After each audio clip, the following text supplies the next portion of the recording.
जम्मू कश्मीर में भारतीय सेना जो एलओसी पर तैनात है या फिर जो counter insurgency counter terrorism operations में तैनात राष्ट्रीय राइफल्स की जो यूनिट्स हैं, बटालियन है, वो न केवल देश की सीमाओं की सुरक्षा कर रही हैं, एलओसी की सुरक्षा कर रही हैं, आतंकियों से लोहा ले रही हैं, आतंकियों का सफाया कर रही हैं, बल्कि यहाँ के जो नौजवान हैं, चाहे फिर वो सरहद के हों या फिर जो हिंटरलैंड के जो नौजवान हैं, युवा हैं, उनको प्रेरित कर रही है कि देश की सेवा और सुरक्षा में कैसे उनको अपने आप को समर्पित करना है। जब हम यहाँ पर पहुँचे हैं राजौरी के कालाकोट इलाके में, जो कि बॉर्डर के बेहद करीब, एलओसी के करीब वाला इलाका है, यहाँ पर जो राष्ट्रीय राइफल्स की यहाँ की जो यूनिट है 63 RR है, उसने यहाँ पर जिम्मेदारी उठा रखी है, यहाँ पर बीड़ा उठाया है कि यहाँ के जो नौजवान हैं, युवा हैं, उनको चाहे सेना में उनको भर्ती कराएं, शामिल कराएं, या फिर उनको बीएसएफ या दूसरी पैरामिलिट्री फोर्स या जम्मू कश्मीर पुलिस में उनको भर्ती कराना है। इसके लिए खास तौर से यहाँ पर कोचिंग भी दी जाती है, ट्रेनिंग भी दी जाती है कि कैसे आपको करना है। एक ऐसे ही एग्जाम्पल हमें यहाँ पर मिला राजौरी के कालकोट में, जहाँ पर यहाँ के एक नौजवान जो भूपेंद्र सिंह हैं, वो भारतीय सेना में अधिकारी के रैंक पर उनकी नियुक्ति हुई है, लेफ्टिनेंट बनकर आए हैं। और खास बात यह है कि इसी 63 RR में जो कालाकोट में है, वहां पर उन्होंने ट्रेनिंग ली थी। हमारे साथ भूपेंद्र सिंह हैं। सबसे पहले बधाई देंगे एबीपी न्यूज़ की तरफ से आपको कि आप सेना में शामिल हुए हैं लेफ्टिनेंट के रैंक पर।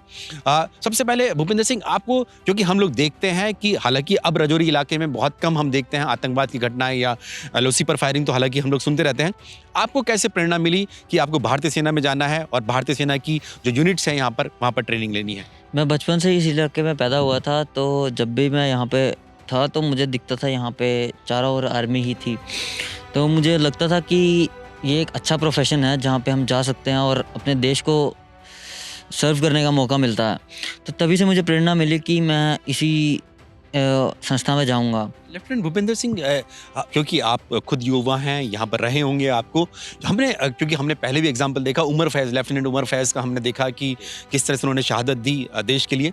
क्या यहाँ के जो युवा हैं उनको अब लगने लगा है कि वायलेंस, हिंसा, आतंकवाद, इसका कोई सोल्यूशन नहीं है? आपको मेन स्ट्रीम में रहकर देश की सेवा, चाहे आप आर्मी में हो या फिर आप किसी और तरह से सेवा करते हैं, वो ज़्यादा ज़रूरी है युवाओं के लिए? सबसे ज़्यादा ज़रूरी है कि उन युवाओं को अवेयरनेस होना चाहिए कि कहाँ पे क्या है। जैसे कि ये फ़ौज एक संस्था है जहाँ पे वो जा सकते हैं और अपने देश के लिए मतलब अपने आप को सर्व कर सकते हैं। इसलिए मैं ये बताना चाहता हूँ कि सबसे ज़्यादा ज़रूरी अवेयरनेस है, जिसके थ्रू वो अपने आप को मतलब आगे बढ़ा सकते हैं। और दूसरे नंबर पे उनकी एजुकेशन और उनको सपोर्ट जो जहाँ से मिलना चाहिए, वो सब कुछ उन पे निर्भर करता है कि अगर वो अपने आप में चाह रखते हैं कि मैं यहाँ जाना चाहता हूँ, तो वो खुद ही कहीं ना कहीं से रास्ता निकालेंगे। इस वक्त हम एलओसी के अखनूर सेक्टर में हैं और यहाँ पर हम एक सीमावर्ती गांव में पहुँचे हैं। यहाँ पर अखनूर का हमीरपुर इलाका है यहाँ पर, और यहाँ पर जो पाकिस्तान की तरफ से चाहे शेलिंग हो यानी कि गोलाबारी हो, उस तरह की घटनाएं भी आती हैं सामने।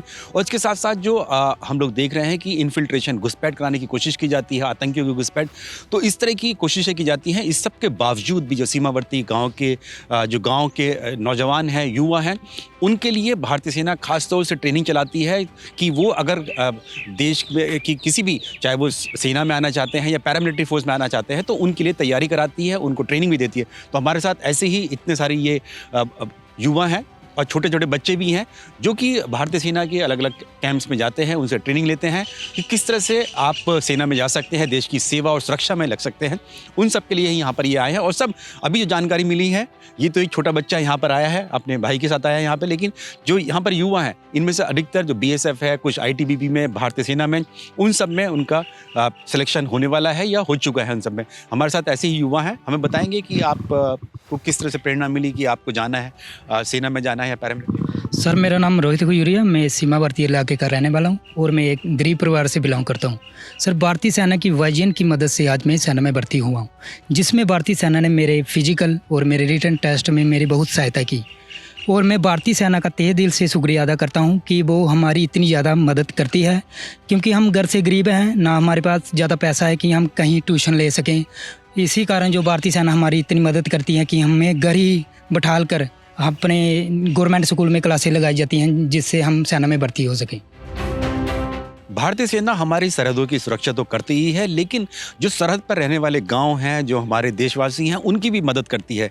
इस वक्त हम एलओसी के बेहद करीब हैं, अखनूर सेक्टर में है। यहाँ पर जब हम पहुँचते हैं तो पाते हैं कि जो भारतीय सेना की जो यहाँ पर स्थानीय जो बटालियन है, उन्होंने जो गाँव के बच्चे हैं, जो सरहद पे के गाँव हैं, उनके बच्चों को अडॉप्ट भी कर रखा है, क्योंकि उनको कुछ आर्थिक या फिर किसी और वजह से जिनके माता पिता इतने सक्षम नहीं थे उनको पढ़ाने के लिए, उनको उनकी जिम्मेदारी उठाई। और ऐसी ही 3 बच्चियाँ हमारे साथ हैं जो कि जिनकी जिम्मेदारी भारतीय सेना के पास है और जो इनकी पढ़ाई का पूरा खर्चा भारतीय सेना उठा रही है। तो हमारे साथ सिया है। सिया 11वीं क्लास में पढ़ती हैं। किस तरह से सेना ने आपकी और आपके परिवार की मदद की? हेलो, मेरा नाम सिया देवी है। मैं गिगड़ियाल गांव से हूँ। मैं एक गरीब परिवार से हूँ। मेरे पापा नहीं हैं, इसलिए भारतीय सेना ने हमारी बहुत सारी मदद की है। कॉपियाँ लेके दी हैं और कपड़े, शूज़ और खाने के लिए भी कुछ फैसिलिटी देते हैं। बहुत सारी मदद की है, इसलिए थैंक यू। पायल भी ऐसी ही एक छात्रा है जिसकी मदद भारतीय सेना कर रही है। पायल, ये बताओ कि आप कौन सी क्लास में पढ़ती हो और फिर किस तरह से सेना जब आपकी मदद कर रही है तो अब आपको लगता है कि आगे जाके आप कुछ अच्छा करेंगी? क्या बनना चाहती हैं आप आगे? मेरी मम्मा जॉब करती है आर्मी में। हम अपनी मम्मा की इज्जत बढ़ाएंगे और भारतीय जनता ने भी हमारी हेल्प की है और मैं अच्छी तरह से पढ़ के अपनी मम्मा का नाम रोशन करूंगी, सभी का। कैसे? पढ़ लिख के। क्या बनना क्या चाहती हो? SPO। एसपी बनना? हाँ जी। पुलिस में जाना चाहती हो? ये देखिए, ये बच्चे हैं जो ये अखनूर सेक्टर का जो हमीरपुर इलाका है, यहाँ पर क्षेत्र है जहाँ की ये गांव के रहने वाले बच्चे हैं और इनके मदद के लिए भारतीय सेना सामने आई, क्योंकि भारतीय सेना का कोई ऐसा जिम्मेदारी नहीं है, लेकिन सामाजिक जिम्मेदारी के चलते भारतीय सेना ऐसे बच्चों की मदद करती है यहाँ गाँव में। हमारे साथ एक और बच्ची ऐसी है। आप बेटे कौन सी क्लास में पढ़ते हो? हेलो, मैं 12th क्लास में पढ़ती हूँ। मैं अखनूर सेक्टर में हमीरपुर क्षेत्र में रहती हूँ। हम बॉर्डर सेक्टर पे रहते हैं। जो आर्मी भारतीय सेना है उन्होंने हमारी बहुत ही मदद की है। जब फायरिंग वगैरह होती है उन्होंने हमारे यहाँ पर बहुत सी फैसिलिटीज़ करते हैं, तो हम उनका बहुत उपकार करते हैं। Thank you. आप पढ़ लिख के क्या बनना चाहते हो? मैं पढ़ लिख के IAS ऑफिसर बनना चाहती हूँ, जिससे मैं अपने देश की रक्षा कर सकूँ और अपने फैमिली और फैमिली को सपोर्ट कर सकूं। Thank you.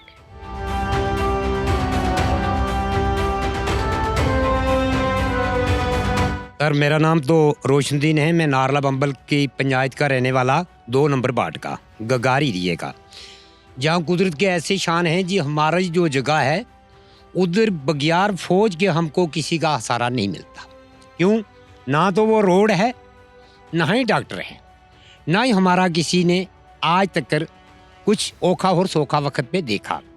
ये तीसरी बार मैं फ़ौज का बहुत बहुत शुक्रिया अदा करता हूँ और CO साहब को, ब्रिगेडियर साहब को आज मुबारकबाद देता हूँ जी। तीसरी बार हमारे नारले बंबल में जाकर पहली बार हमारे लोगों का ये हाथ और पैरों का काम देखा था। उसके बाद दूसरी बार इन्होंने मथियानी के अंदर जब कैंप लगा, उधर हमारे हज़ारों बंदे आए, उन्होंने हमारे लोगों के हाथ और पैर लगाए, ये जो बाजू लगाए। और हम परेशान लोग थे, हमारे पास पैसा नहीं था, ये लोग दूर दराज जाते नहीं थे। हमने सदियों के बाद ये पहली बार देखा जी हाथ और पैर ये फौज ने लगाए हमारे। भारत माता की, भारत माता की, वंदे वंदे वंदे, भारत माता की।